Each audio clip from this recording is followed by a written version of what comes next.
আসসালামু আলাইকুম রহমতুল্লাহ। সম্প্রতি নাসা একটি অডিও রেকর্ড প্রকাশ করে। এই অডিও রেকর্ড প্রকাশের সাথে সাথে এটি সারা পৃথিবীতে ভাইরাল হয়ে যায় এবং সারা পৃথিবীতে তোলপাড় সৃষ্টি করে। অডিও রেকর্ডটি মূলত মহাশূন্য থেকে ভেসে আসা এক ধরনের শব্দের ধ্বনি।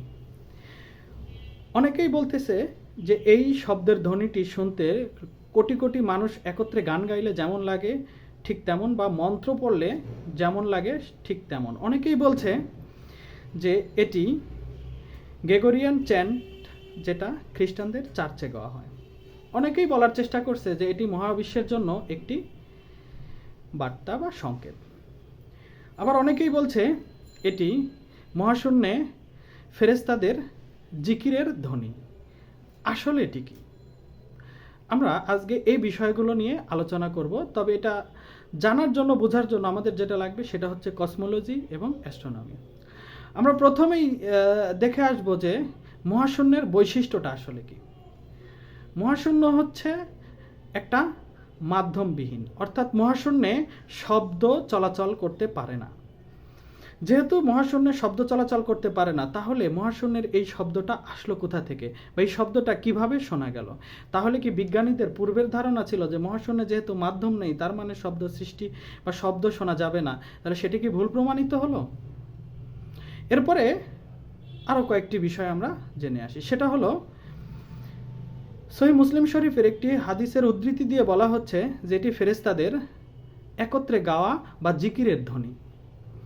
বলা হচ্ছে আমাদের প্রিয় নবী হযরত মুহাম্মদ সাল্লাল্লাহু আলাইহি সাল্লাম যখন মেরাজে গিয়েছিলেন, এই মেরাজ থেকে ফেরার পরে তাকে যখন সাহাবীরা প্রশ্ন করেন যে হে নবী, আপনি সেখানে কি পেলেন? আমাদের প্রিয় নবী হযরত মুহাম্মদ সাল্লাল্লাহু আলাইহি সাল্লাম তখন উত্তর দিয়েছিলেন যে আমি যা দেখি বা আমি যা শুনি তোমরা তা দেখো না বা তোমরা তা শোনো না। আমাদের প্রিয় নবী হযরত মুহাম্মদ সাল্লাল্লাহু আলাইহি সাল্লাম সাহাবীদেরকে উদ্দেশ্য করে বললেন যে মহাশূন্যের প্রতিটি জায়গায়, প্রতিটি স্থানে কোটি কোটি ফেরেশতারা জিকির করছে। তাহলে নাসা যে অডিও রেকর্ডটি ফাঁস করেছে বা অডিও রেকর্ডটি প্রকাশ করেছে, তাহলে সেটি ফেরেশতাদের জিকিরের ধ্বনি? আমরা আরেকটু গভীরে গিয়ে চিন্তা করে আসি। আমরা প্রথমে দেখব অ্যাস্ট্রোনমি এবং কসমোলজি কি বলছে। অ্যাস্ট্রোনমি এবং কসমোলজির প্রধান বৈশিষ্ট্য হচ্ছে তারকারাজি এবং কৃষ্ণ গহ্বর নিয়ে আলোচনা করা। কসমোলজিতে প্রথমেই বলা হয় যে তারকারাজি তাদের জীবনীর প্রথম বয়স থেকে শুরু করে মাঝ বয়স অতিক্রম করতেছে, অর্থাৎ তারা দানব দশায় রূপান্তরিত হচ্ছে।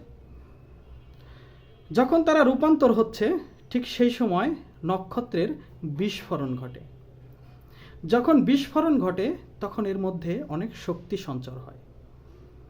পরবর্তীতে এই শক্তি তরঙ্গে রূপ ধারণ করে।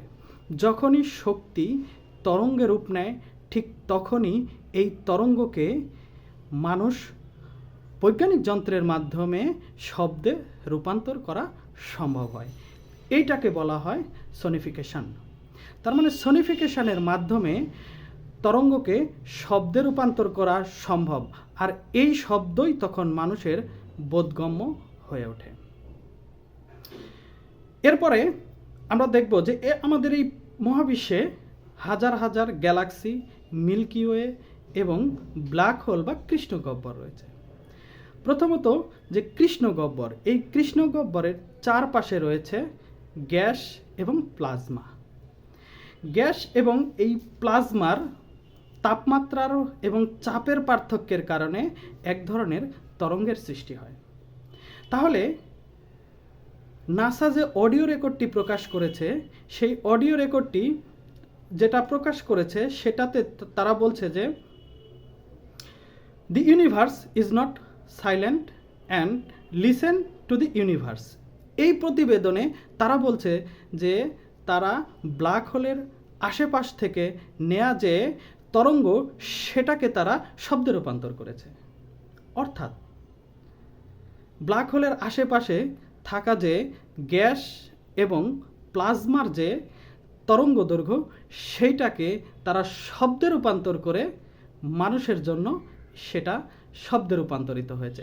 অর্থাৎ এখন যদি আমরা কনক্লুশনে আসতে চাই বা কনক্লুশন নিয়ে আসি, তাহলে আমরা বলতে পারবো যে নাসা যে অডিও রেকর্ডটি প্রকাশ করেছে সেই অডিও রেকর্ডটি মূলত কোনো অতি প্রাকৃত বা এটা কোনো এলিয়েনের বা এটা কোনো ফেরেশতাদের কথা নয়।